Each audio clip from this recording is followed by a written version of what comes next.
Good morning everyone. আজকের ব্লগটা আমি এখন থেকে শুরু করে দিলাম। এই যে রান্নাঘরে দেখতে পাচ্ছ আমাকে, চলে এসেছি। এখানে আলুর দম করব। আজকে লুচি আর আলুর দম টিফিনে করব।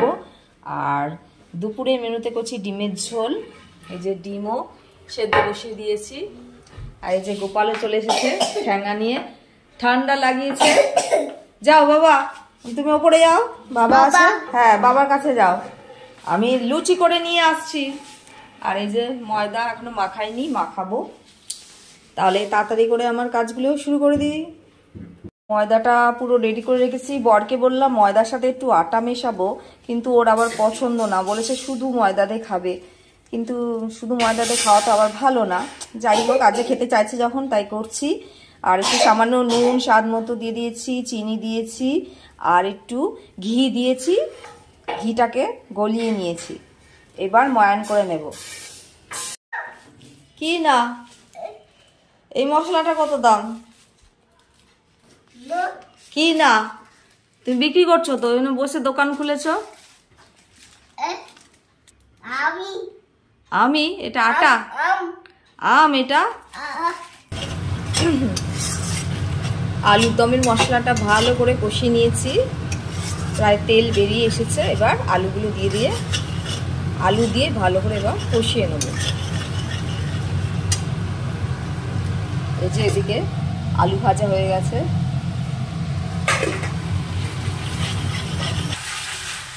এই যে আলুর দমটা কষানো প্রায় হয়ে এসেছে, এবার জল দিয়ে দেবো। ভালোই কষিয়ে নিয়েছি। আর এদিকে তেল বসিয়ে দিয়েছি, লুচি ভাজবো।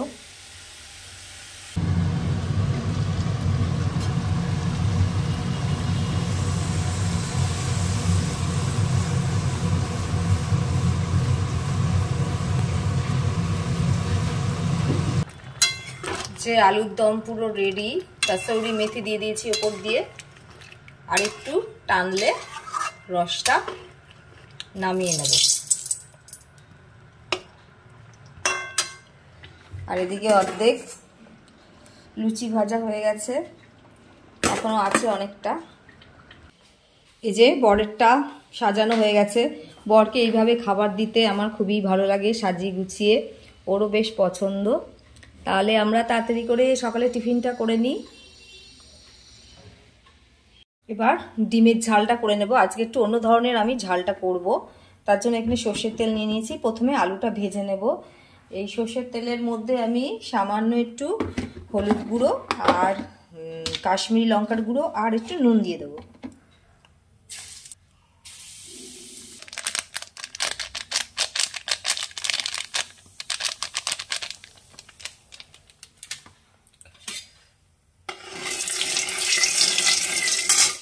আর এই পাশে বেগুন পোড়া বসিয়ে দিয়েছি। আর শীত মানেই বেগুন পোড়া আমাদের খাওয়া শুরু হলো। ভালো করে এই পাশে পাশ করে পুড়িয়ে নেব। আলুটা একটু লাল লাল করে ভেজে নেব। আলুটা ভাজা হয়ে গেলে এর মধ্যে ডিমটা ভেজে নেব। আলু ভাজার তেলেই ডিমটাও ভাজবো। আর এদিকে দেখো বেগুন পোড়াটা ভালোই হয়ে এসেছে। ডিম আর আলু ভাজার তেলেই আমি এখানে দারচিনি, 3টে এলাচ আর লবঙ্গ ফোড়ন দিয়ে দিয়েছি। এবার যে বাটা মশলাটা আমি করে রেখেছিলাম, কাঁচা লঙ্কা 3টে শুকনো লঙ্কা, একটা বড় পেঁয়াজ, কিছুটা আদা আর 4-5টা রসুনের কোয়া আমি একসাথে পেস্ট করে করে নিয়েছি। এবার এর মধ্যে দিয়ে দিচ্ছি ফোড়নের মধ্যে। এবার ভালো করে মশলাটা আমি কষিয়ে নেব। মশলাটা ভালোই কষানো হয়ে গেছে, তেলটাও বেরিয়ে এসেছে। এর মধ্যে এবার আমি টক দই দিয়ে দেবো, 2 চামচের মতো ফেটিয়ে রেখেছি। আর তার আগে আমি এখানে স্বাদ মতো নুন, তারপর একটু চিনি, হলুদ আর কাশ্মীরি লঙ্কার গুঁড়ো দিয়েছি এই পেস্টের সাথে। এবার দইটাও দিয়ে দিচ্ছি।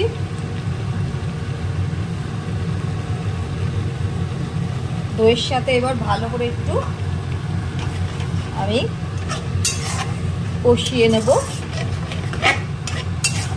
দেখো কালারটা কি দারুণ এসেছে। দইয়ের সাথেও ভালো করে একটু কষিয়ে নেব। মশলা থেকে তেলটা ভালোই বেরিয়ে এসেছে। এবার আমি আলু দিয়ে দেবো, আলু দিয়ে এবার ভালো করে কষাবো আলুর সাথে। আর এই ঝালটা কিন্তু মাখা মাখা হবে। যে আলু দিয়ে দিচ্ছি,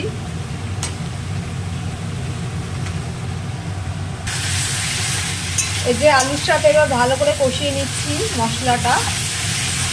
কিছুক্ষণ কষানোর পরে আমি জল দিয়ে দেবো,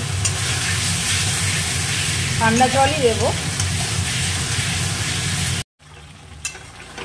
যে ভালোই তেল বেরিয়ে এসেছে, ডিমগুলোও দিয়ে দিয়েছি। এবার আমি জল দিয়ে দিচ্ছি। এটা তো ঝাল, তার জন্য মাখা মাখা হবে, বেশি ঝোল দেব না। আর তোমাদের সাথে আবার রান্না বান্না শেয়ার করতে বেশি ভালো লাগে, কারণ আমি রান্না করতে ভালোবাসি।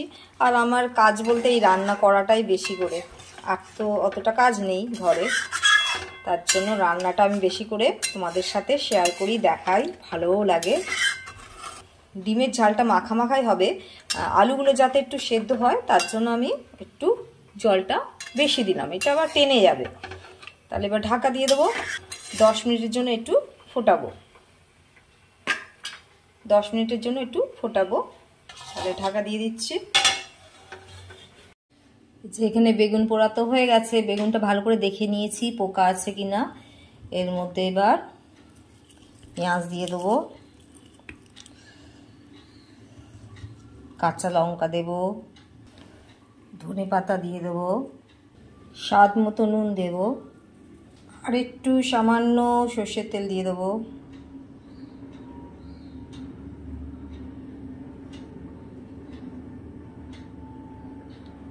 এবার ভালো করে মাখিয়ে নেব। ওফ, আমার তো বেগুন পোড়া দিয়ে এক থালা ভাত খাওয়া হয়ে যাবে। তোমরা কি বলো, তোমাদের কিরকম লাগে? আমার তো গরম ভাতের সাথে এই বেগুন পোড়া হলে আর কিচ্ছু দরকার নেই। এই শীতের শুরুতে ফার্স্ট বেগুনটা পোড়ালাম, ফার্স্ট টাইম বেগুন পোড়া শুরু হলো আমাদের ঘরে। এবার তো চলবে। ঠিক আছে, ভালো করে মাখিয়ে নিয়েছি। বেগুন ভর্তা পুরো রেডি। ডিমের ঝাল হয়ে এসেছে। এবার নামানোর আগে আমি কসুরি মেথি দিয়ে দিচ্ছি একটু ঘষে ঘষে।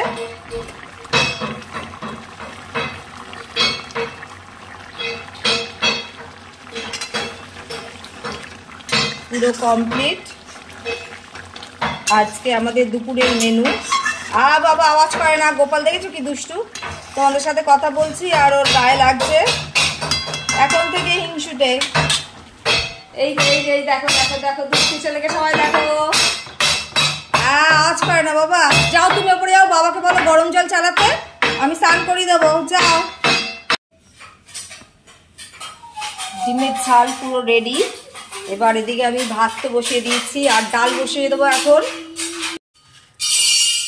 ডালটা আজকে মূলো দিয়ে করব, সিম দিয়ে করব। এই যে 5 ফোড়ন দিয়ে দিলাম।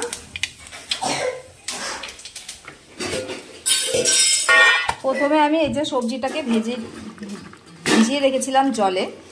সিম দেব, মূলো দেব, আর এদিকে পুচকের জন্য আমি পেঁপেও দিচ্ছি। 3 রকমের সবজি দিয়ে আমি মুসুরির ডাল তৈরি করব। আওয়াজ করছে দেখেছো কি গোপাল? ওই যে বাসনপত্র নিয়ে খেলা শুরু করেছে। আমি এদিকে রান্না করছি। বাবা অন করে না, দুষ্টুমি। যে ডালও কমপ্লিট হয়ে গেছে। তাহলে এবার যাই উপরে গিয়ে পুচকেটাকে স্নান করাবো। কি করেছে দেখো, এগুলো একটু গুছিয়ে নিতে হবে বাসনগুলো। এই যে রেডি হয়ে পড়েছি, এখন আমরা যাচ্ছি রাসের মেলাতে। গোপালের বয়স এখন 3 বছর, বলতে গেলে 5 বছর পরেই যাচ্ছি। এই মধ্যমগ্রামে আমাদের রাসের মেলা বসে, এই রাসের দিন থেকেই মেলাটা বসে, সেই রাসের মেলাতেই যাচ্ছি।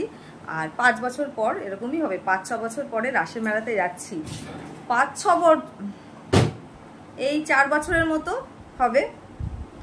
যাই হোক, তাহলে তোমরা আমাদের সাথে চলো, দেখি কিরকম মেলা বসলো, কি কি বিক্রি হচ্ছে, সবই তোমাদের সাথে শেয়ার করব। তাহলে যাওয়া যাক। ও ভালো ঠান্ডা পড়ে গেছে তো।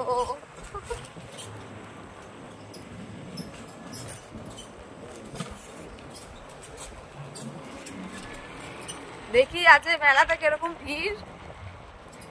ফাঁকা হলেই ভালো, ভিড় ভাড় বেশি ভালো লাগে না।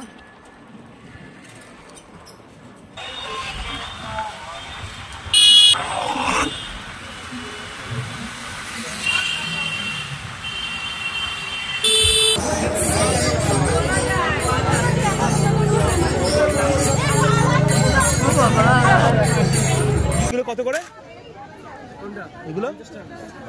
আর কালোগুলো কি? কালোগুলো তোমাকে কি দিলে নাকি? আমি দেবে তো দিনে মানে 50 টাকা এই মালা সব। ওই চুড়িগুলো দেখি, ওই চুড়ি নতুনত্ব বেরিয়েছে না? এখানটা তো একটু ফাঁকা আছে বাবা।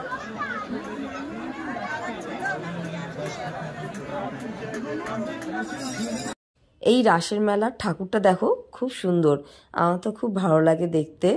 আর রাধা কৃষ্ণের সাথে একটা ছবিও তুলবো।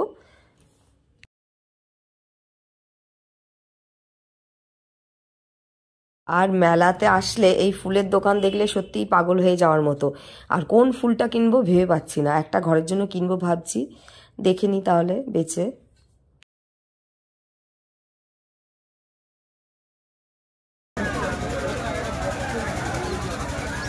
চড়বি বাবা, চড়বে এটা?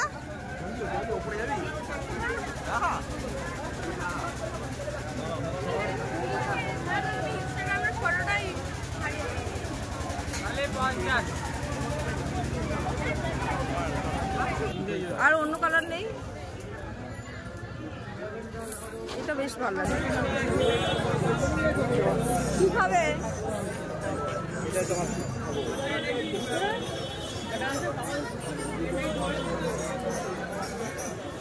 ধরবে না, ধরবে না কিছু, দাঁড়াও দেবো তোমাকে। এই যে মেলা থেকে আমরা চলে এসেছি, আর কিনবো না করে অনেক কিছুই কেনা হয়ে গেছে। বাড়িতে গিয়ে তাহলে দেখাচ্ছি।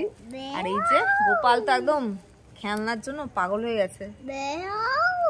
আর এই মধুগ্রাম এদিকে বেশ ভালোই ঠান্ডা পড়ে গেছে। বাবা কথা বলতে দেয় না, দুষ্টু ছেলে, দেখেছো? বিও বাবা আবার কি? চলো গাড়ি, যে বাবা গাড়ি চালাচ্ছে, আমরা এবার বাড়ি যাচ্ছি সোজা। এবার আমরা সোজা বাড়ি যাচ্ছি। বাবা ঠান্ডা লাগছে তো, ভালোই ঠান্ডা পড়ে গেছে। এখানে সব প্যান্ডেল গুলো খুলছে, এখন পুজো শেষ না, সব প্যান্ডেল গুলো খুলে দেবে। হ্যাঁ, তোমাদের তাহলে দেখিয়ে দিই মেলা থেকে কি কি কিনলাম। যে এটা তো আমার খুবই পছন্দ হয়েছে, বরেরও পছন্দ হয়েছে। ঝোলাও লাগলো, বেশ সুন্দর হয়েছে না? আর রানী কালারের ফুল, আমার তো দারুণ লাগছে। আর এই যে দুটো কফি মগ কিনেছি, চাও খাওয়া যাবে, কফিও খাওয়া যাবে। এটা বরের পছন্দ, আর বর পছন্দ হলে তো আমার পছন্দ হয়, তোমাদের বলেইছি। দেখো বেশ সুন্দর হয়েছে না? অনেকটা বড় আছে, তা বলে এতটা চা বা কফি খাবো না, হাফ খাবো, কিন্তু দেখতে সুন্দর লাগছে বেশ। আর আমি তো একটু ছবি তুলি খাবারের, তার জন্য ব্ল্যাক কালারের কিনেছি, যাতে কালারফুল লাগে, খাবার দিলে বেশ ফুটে উঠবে, তার জন্যই ব্ল্যাক কালারটা কিনেছি। দারুণ হয়েছে। এই পার্সটা কিনেছি, কারণ একটা পার্স আমি অনেক বছর ধরে ব্যবহার করছি, তাই বরকে বললাম সবসময় ব্যবহার করার জন্য একটা ব্যাগ কিনি, বেশ ভালোই হয়েছে। দুটো চেন আছে, ভালোই বড় সড়ো আছে। তাহলে আজকে ব্লগটা আমি এখানেই শেষ করছি। ভালো লাগলে অবশ্যই একটা লাইক, শেয়ার আর চ্যানেলটাকে সাবস্ক্রাইব করে দিও। সবাইকে শুভরাত্রি, ভালো থেকো, টাটা।